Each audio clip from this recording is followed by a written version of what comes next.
questions up, and they have 30 seconds to answer the question. And once they hear this sound,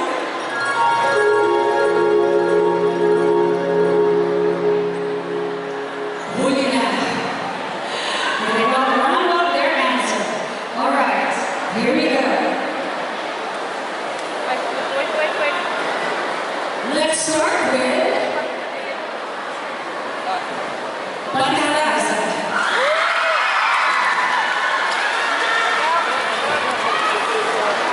Hi, Darren. How are you?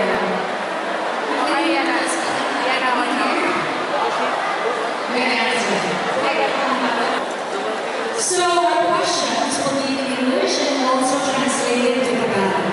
The question is, in your opinion, what is more important, beauty or brains, and why? So sa inyong opinion, ano ang mas mahalaga? Ganda or talino? At bakit? I believe that beauty is very important and it is a privilege in these days. But I believe the brain is something that will fuel us to achieve greater things in life.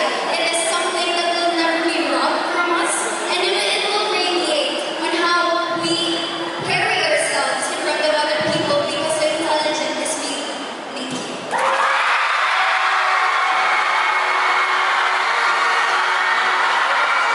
Ganon! Thank you so much, Pagkalasa. And now let's call on Daika. And the question is, tourism is a major industry in Palawan. How would you ensure that tourism development in Palawan does not harm the environment and at the same time benefit local communities? O tatagalog ko yan, ha? Ang turismo ay isang malaking industriya sa Palawan. Paano mo masisiguro na sa paglago ng turismo sa Palawan ay hindi nasisira ang ating pamilya at nakikinabang din ang mga local na komunidad? I think by prioritizing sustainable development. As a tourism graduate, I clearly advocate in prioritizing sustainability. Because by this, we can mitigate the negative impact of tourism while maintaining the balance between economic growth and environmental conservation, making Palawan a desirable destination for tourists while safeguarding its natural beauty for years to come. Thank you.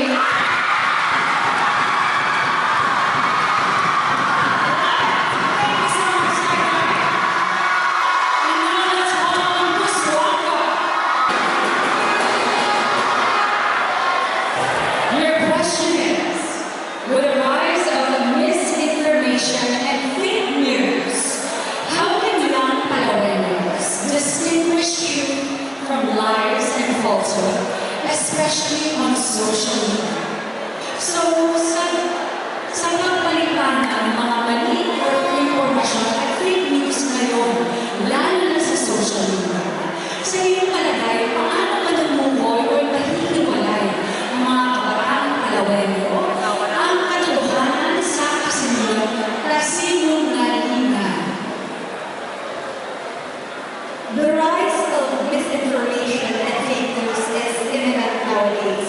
I think in order for us to be able to become barriers of this misinformation is that we should research more and gather more information from reliable resources. And I think as Palaweños, it is our responsibility to promote information that are true and valuable. Thank you so much, Kuswaka.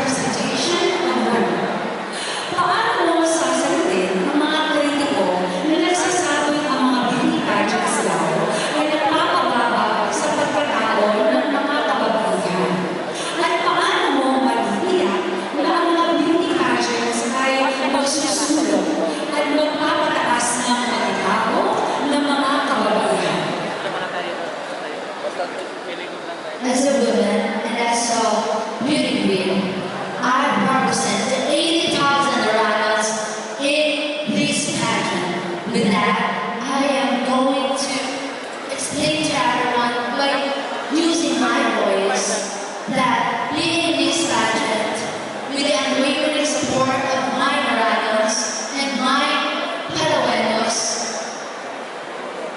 my voice is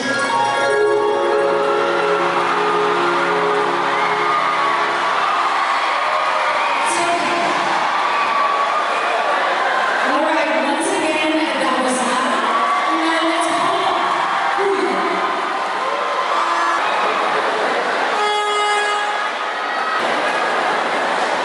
Your question is, Palawan's civil government is now 122 years old.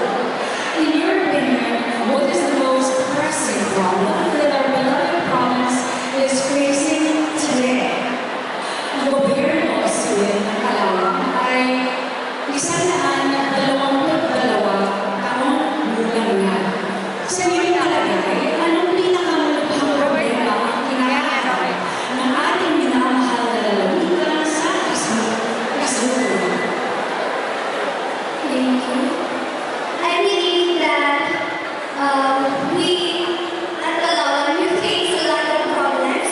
Except we face climate change, we face power shortage. But rather than that, I think the most problem that we are facing right now as Palawanas is the West Philippine Sea. Because it is a battle of territory and it actually is floating war. And as a West Philippine Sea is belong to the Philippines, and within the Philippines territory belongs to these ours. Thank you. Thank you so much. And now let's call on Aborla. In your opinion, what tourist attraction in Palawan should a tourist visit first and why? Sa iyong palagay, anong magandang tanawin sa Palawan ang dapat munang puntahan ng isang turista at bakit? Good evening. Para po sa amin, ang pinakaunang dapat puntahan ng turista ay ang aming munisipyo na Bacoor. At ang kanyang kalagayan river na allocate sa Bigyan Park. It is a tourist attraction at ito ay makikita mo napakaganda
should possess.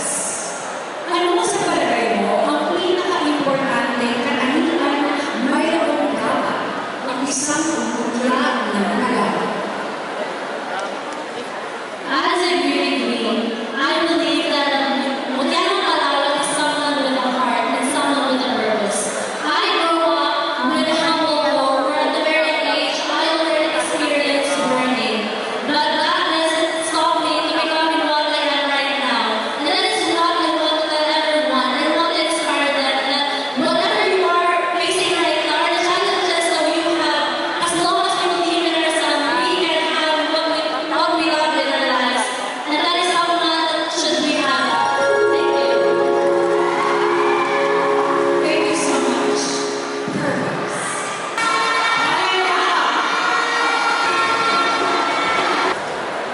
Because of climate change, Palawan has seen an increase in the number of typhoons affecting its various municipalities. What measures will you advocate to improve disaster preparedness and resilience in Palawan? Dahil sa climate change, Palawan ngayon ay nakakaranas ng mas maraming